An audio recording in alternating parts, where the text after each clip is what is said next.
We will remember and honor some of Sheltering Arms' memorable moments and people, knowing that they represent hundreds of others during Sheltering Arms' 12 decades of caring and serving.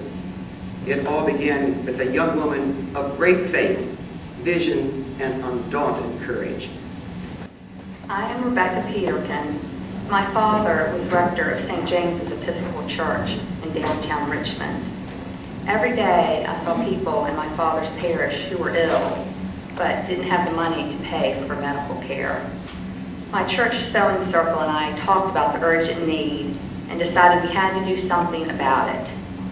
We became the first Richmond circle of a philanthropic group, the King's Daughters, and our mission was to open a free hospital. I suppose it was a real leap of faith.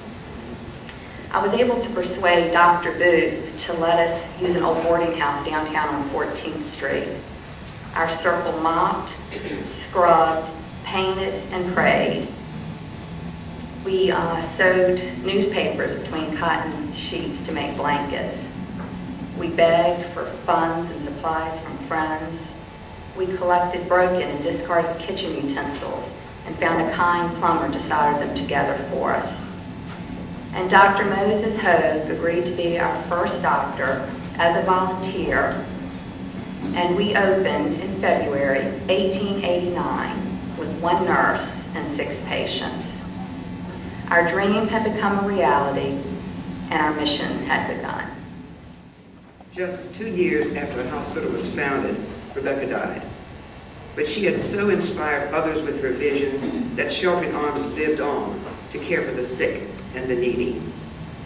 The zeal and commitment of many people helped Sheltering Arms overcome obstacles and move forward. The Ladies' Board of Managers ran the day-to-day operation. A men's board of directors helped manage the financial affairs. The doctors raised money for Sheltering Arms among themselves, and a group of leading businessmen established an endowment fund. Funds were raised to purchase the William Grant Mansion on East Clay Street, where Sheltering Arms delivered free health care for over 70 years. Living on the 3rd floor, caring for patients night and day were the dedicated nurses. I am Laura Mariah Beator. I grew up where Willow Oaks Country Club stands today.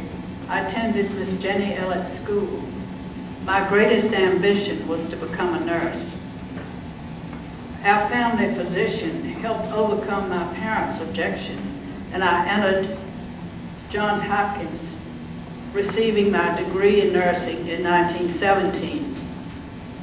A flu epidemic was rampant across the whole country. I volunteered to go to Cumberland Mountains because there was a shortage of nurses there. Returning to Richmond, I was asked to be head nurse at Sheltering Arms by Miss Natalie Curtis and Miss Hazel Hill, a remarkable team. Not only did they run the hospital, they started a nursing school. Under their supervision, both were accredited. As head nurse, I'm told I was a strict disciplinarian, and I think I was. But I worked right along with the nurses. They were a dedicated, talented group of people and gave compassionate, excellent care to the patients who came from all over Virginia to be cured. It was a joy to be a part of Sheltering Arms Hospital, to serve its patients, and to be a member of the Sheltering Arms family. Now, I wonder if we could have a treasurer's report. Oh yeah, I'm back here. Oh, oh my gosh, wait a minute. That's Mrs. George King. She was the first treasurer of Sheltering Arms, and she was treasurer for 48 years. Go for it, Mrs. Oh, it kept me real busy today. This is the official record for 48 years right here in this back book. And writing. And we had exciting donations come in early this morning from the Eastern Shore. Patients sent us duck eggs, 30 dozen, and 360 eggs. They kind of lucky our patients are. The junior board went down to the markets early this morning. We've got bushels of collard greens. They want to go with the eggs, don't they? School children have brought us canned fruit, about the dozens this morning. So I've been very busy. I wish my mind was as good as 48 years ago in adding these figures that I've heard here today, but thank you, and I hope that this team will be around another 48 years. Let's take a back to the future moment and look at a major transition in Sheltering Arms history.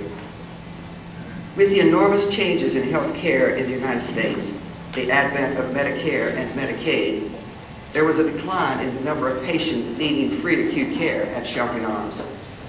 The boards of the hospital searched for a new kind of health service, something needed and not available in Central Virginia. 6 years of study led to comprehensive physical rehabilitation for people who could not pay, as well as those who could afford it. After over 90 years in acute care, the transition to rehabilitation began in 1981. Another leap of faith.